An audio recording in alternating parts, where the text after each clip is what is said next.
Alright, how you doing? We're here putting a new rack end in my 240. Got it already jacked up. Alright, if I crawl under here, this is the main offender under this boot here. Can't really see much at the minute, but if you listen, there's a lot of play right there. So we'll whack a new one in and see how we go.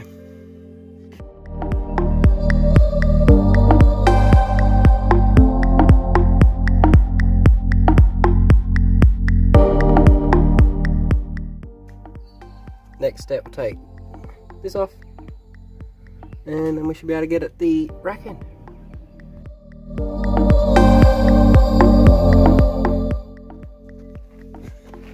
Alright, just broke it loose with my knuckles, of course. So now get that bastard off there. Whoever put that on last didn't want it to go anywhere.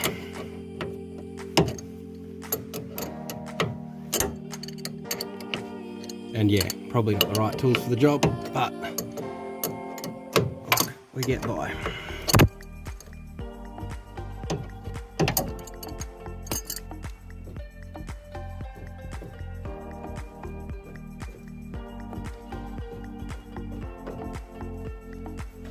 Alright, mad. Alright, now up on the bench. There's the old one, here's the new one I got. Let's see. She's a direct replacement.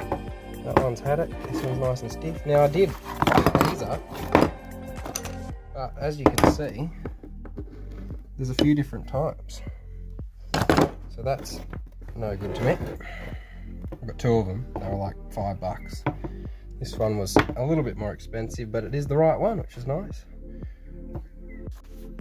Alright, now just to keep alignment relatively the same, I'm going to make this nut here line up with this nut, just so the tie rod end will be in the same spot.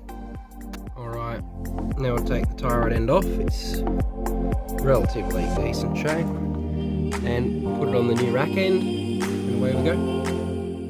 Alright, when you got it fully assembled, it should look like that. Don't forget to put the boot on too. Have done that before. Not recommended. Do it first, makes your life easier. Alright, we'll go whack it back in the car now. Just that front end though, beautiful. Alright, once you get it all back on there, she's much stiffer now.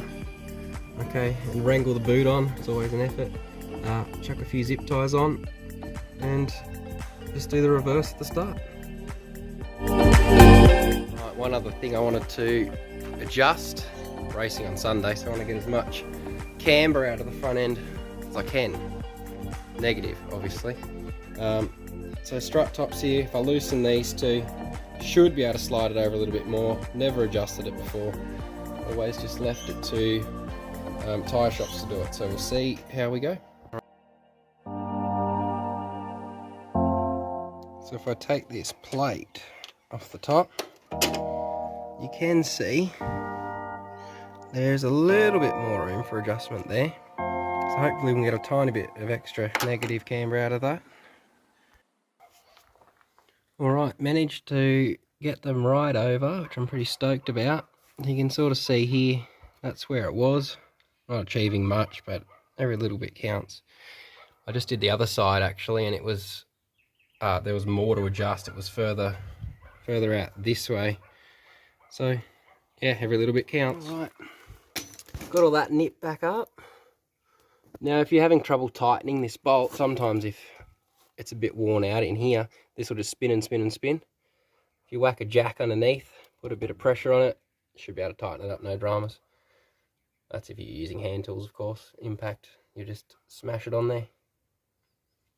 Alright, right now before I whack the wheel back on, I actually wanted to see the weight difference between my new mesh wheels and the old Virgos I had on. So I'm going to go get a scale and check that out.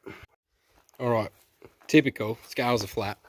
Anyway, there's a noticeable difference in weight. These are a 17 in a 215 45, and these are a 205 55 in a 15. So Meshy's quite a bit heavier than the old Virgos. I do have a front set of tyres to go on those.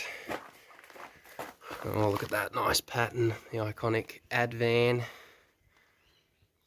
Used, got them for nothing. We'll see how they go. Alright, while I've got you here, might as well show you the setup. All very basic. It's got a custom 3-inch alloy intake pipe. The black plastic one fell to pieces, and had a mate sort this one out for me, so it was cheaper to do that.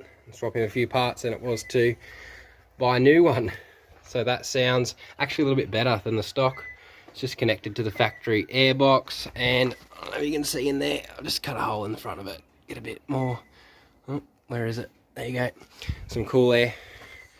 Only other thing done to the engine, a nice set of extractors.